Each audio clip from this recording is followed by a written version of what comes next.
پہلے تو میں نے مسلمانوں کے اخلاق سنے تھے، اب تو میں نے دیکھ بھی لیے.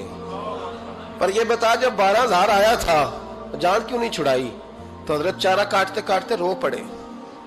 فرمانے لگے تو نہیں نہ جانتا یہ بیٹیاں سانجھی ہوتی ہیں، پتہ نہیں نا.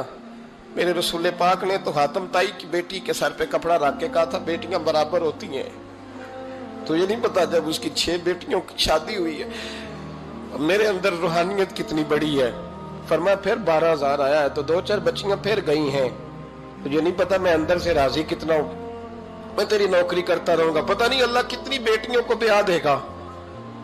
اتنا رویا وہ عیسائی کے پیروں میں بیٹھ گیا، کہنے لگا بابا میں نے تیری مخالفت کی ہے پر تیرے قریب آ کے پتہ چلا ہے کہ تو بہت اونچے اخلاق کا مالک ہے، اور اگر تیرا یہ مقام ہے تو تجھے اخلاق سکھانے والے محمد عربی کی شان کتنی ہوگی. ظالم کی بولیے جاتے نہیں لوگ جھوٹے گواہ بن کے. وکیل صاحب کو نہیں پتا ہوتا کہ یہ بندہ مجرم ہے جو میرے پاس آیا. کیا مجرموں کے وکیل نہیں ہوتے؟ بولے تو اس کو پتہ نہیں ہوتا وکیل صاحب کو کہ یہ صاحب مجرم ہے میرے پاس مقدمہ لے کے آئے. اور اگر بے ادبی نہ ہو جائے تو میرا خیال ہے قاضی عدالت کو بھی پتا ہوتا ہے کہ مجرم کون ہے اور مظلوم. میرے نبی پاک صلی اللہ علیہ وسلم نے اس قدر زیادہ سختی فرمائی اس مسئلے میں. فرمایا جس کو پتا تھا کہ فلاں آدمی ظالم ہے، ظلم کر رہا، پھر وہ ظالم کا گواہ بنا یا اس نے ظالم کی مدد کی، کتنی کی؟ شارحین لکھتے ہیں چاہے اس نے ایک جملہ بول کے کی، چاہے ایک، سارے بولیے، چاہے ایک غریب کو اس نے ظلم کیا تو کہتے ہیں علاج یہ سی، چاہے ایک جملہ بول کے کی. شارحین اس حدیث کی شرح میں لکھتے ہیں ایک جملہ بول کے چاہے مدد کی.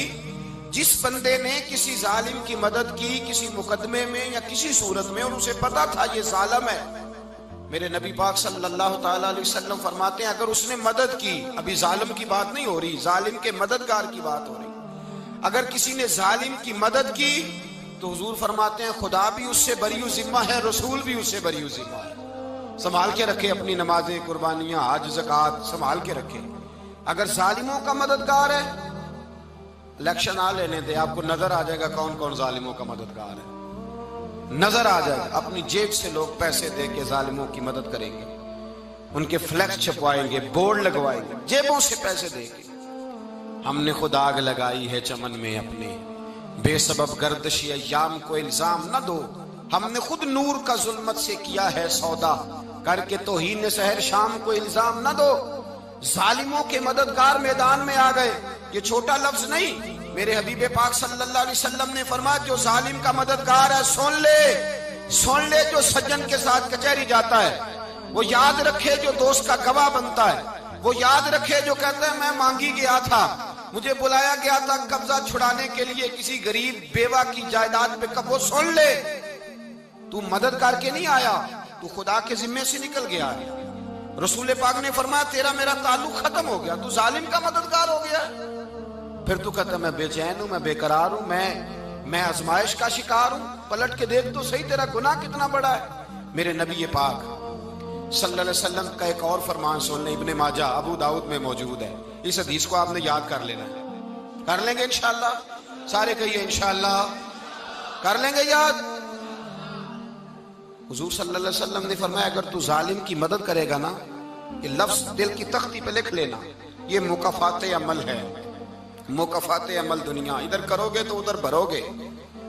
فرمایا اگر تو کسی ظالم کی مدد کرے گا، سن لے حضور کا فرمان ہے، اگر تو ابن ماجہ ابو داؤد سیاہ میں موجود ہے، فرمایا اگر تو کسی ظالم کی مدد کرے گا تو رب تعالیٰ مرنے سے پہلے تیرے اوپر بھی ظالم کو مسلط کر دے گا. تیرے اوپر بھی ایک دفعہ ظلم ضرور ہوگا اگر تو ظالم کی، وہ کسی صورت میں بھی ہو سکتا ہے، کسی صورت میں بھی تیرا بیٹا ہی اٹھ کے ظلم کر دے گا، تو الجھ جائے گا، کسی نہ کسی جگہ تیرے لیے تباہی کا سامان ہوگا، تیرے اوپر ظلم ہوگا، اس لیے کہ تو ظالموں کا مددگار ہے.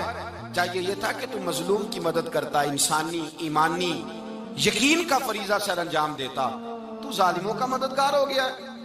ٹٹول کے دیکھ لیں، رزلٹ نکال کے دیکھ لیں، ہمارے زمانے میں ظالموں کے مددگار زیادہ ہیں. اتنی لمبی زبانیں نکال کے ظالموں کی مدد کرتے ہیں. بڑے بڑے کالم نویس اللہ نے انہیں قدرت دی لکھنے کی، تو اپنا قلم ظالموں کی مدد میں خرچ کرتے ہیں۔ وہ لوگ جن کو اللہ تبارک و تعالیٰ نے قدرت دی، ہمت دی، طاقت دی، کچھ لوگ ان کے حلقہ احباب میں، وہ اپنے لوگوں کو استعمال کر کے ظالموں کی مدد کرتے ہیں، ظالموں کی مدد کرتے ہیں۔ میرے نبی کریم سید عالم نور مجسم صلی اللہ علیہ وسلم نے فرمایا، اگر تو نے ظالم کی مدد کی تو جب تک تو توبہ نہیں کرے گا رب تجھ سے ناراض ہی رہے گا۔ اللہ تجھ سے، او بھائی جس سے رب بھی ناراض ہو گیا، نہ کھانا نہ پینا نہ سونا نہ جاگنا نہ نیند، پھر تیری ہر چیز تیرے لیے آزمائش ہو جائے گی، پھر تیرا سایہ بھی تیرے لیے خوف کا سامان بنے گا، پھر زندگی جیتی جاگتی لاش بن جائے گی، تو اپنے کندھوں پر اپنی میت اٹھائے پھرے گا جب تو ظالم کا مددگار ہوگا۔ اور نبی پاک صلی اللہ علیہ وسلم نے فرمایا، ظالموں کا مددگار بھی ظالم ہوتا ہے، ظالموں کا مددگار بھی، سارے بولے، ظالموں کا مددگار بھی نہیں، کو نہیں، آپ سارے نہیں بولے، ایک دفعہ بولے، ظالموں کا مددگار بھی، پکی بات ہے، ظالموں کا مددگار بھی۔ اللہ اکبر، جس کا یارانہ ہو، جس کا دوستانہ ہو، جو کہے میں نے نا اس کو اوکھے ویلے کے لیے ظالم کو یاد رکھا ہوا ہے۔ کبھی مشکل میں رکھے نہیں ہوئے لوگوں نے ظالم دوست، کہتے میں نے رکھے ہوئے ہیں، بلکہ ہمارے دیہات میں تو کہتے ہیں میں نے بازو بنائے ہوئے ہیں۔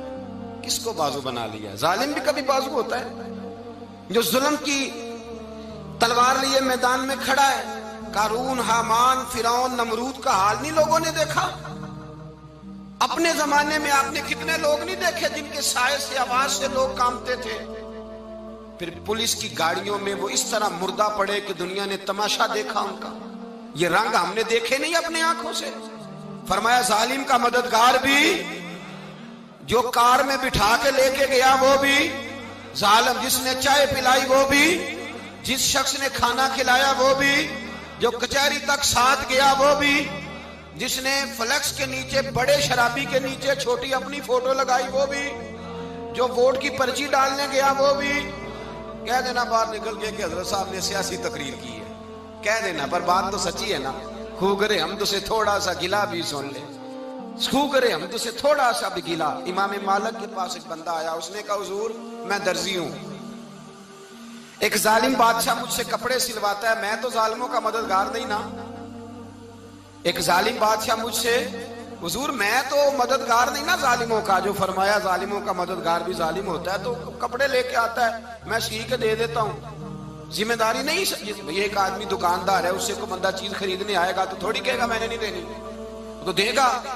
کوئی بندہ اگر کسی شخص سے کوئی کام کہتا ہے جو اس کی فیلڈ ہے، اس کا شعبہ ہے، اس کا معاش کا وہ سلسلہ ہے، کہتے ہیں یا رسول اللہ صلی اللہ علیہ وسلم ظالموں کا مددگار بھی ظالم، حضور نے فرما دیا۔ تو امام مالک سے بندے نے مسئلہ پوچھا، دل کی تختی پہ لکھنے والی باتیں ہیں، کہا حضور میں درزی ہوں، ظالم کپڑے سلواتے ہیں، میں تو مددگار نہیں نا۔ امام صاحب کہنے لگے نہیں، مددگار تو وہ ہوگا جو تجھے سوئی دھاگا فراہم کرے گا، تو پورے کپڑے سی کے دیتا ہے، تو خود بہت بڑا ظالم ہے، تو پورے سوٹ سی کے دیتا ہے، تو بہت بڑا ظالم خود ہے۔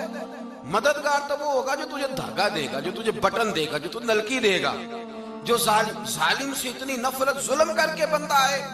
یہاں تو ہمارے زمانے میں ہیرو بن جاتے ہیں لوگ، ظالم ہیرو ہے، لوگ اس سے ڈرتے پھرتے ہیں، گھومتے پھرتے ہیں، اور بہت سارے کم مزاج لوگ اس کے پیچھے ہاتھ باندھ کے پھرتے ہیں۔ ظالموں کی مدد کرنا، ظالموں کے ساتھ رہنا، یہ ظلم ہے، ظلم، یہ زیادتی ہے۔ میرے نبی پاک صلی اللہ تعالی علیہ وآلہ وسلم نے ارشاد فرمایا، یاد رکھو رب فرماتا ہے میں مظلوم کی مدد ضرور کروں گا، چاہے جلدی کروں چاہے دیر سے کروں، میں مظلوم کی مدد۔ اور حضور صلی اللہ علیہ وسلم نے فرمایا ہے، حضرت معاذ بن جبل کہتے ہیں حضور نے مجھے یمن کا گورنر بنایا، جب میں جانے لگا نا تو حضور نے بڑی نصیحتیں کی، بخاری میں موجود ہے، فرماتے ہیں جب میں پلٹنے لگا تو میرے رسول نے فرمایا معاذ ایک منٹ ٹھہر جا، ایک بات میری یاد رکھنا، اس کو نہ بھولنا۔ کہا حضور کیا؟ فرمایا دیکھنا کسی پہ ظلم نہ کر بیٹھنا، کہیں تجھ سے زیادتی نہ ہو جائے۔ محبوبہ پھر حضور نے فرمایا سن میرے معاذ، میں تجھے گورنر بنا رہا ہوں، زیادتی نہ کر بیٹھنا۔ یا رسول اللہ صلی اللہ علیہ وسلم کیا ہوتا ہے؟ تو میرے کریم نے فرمایا جب مظلوم دعا کے لیے ہاتھ اٹھاتا ہے تو عرش کا مالک کہتا ہے فرشتوں پیچھے ہٹ جاؤ، عرش کا مالک کہتا ہے فرشتوں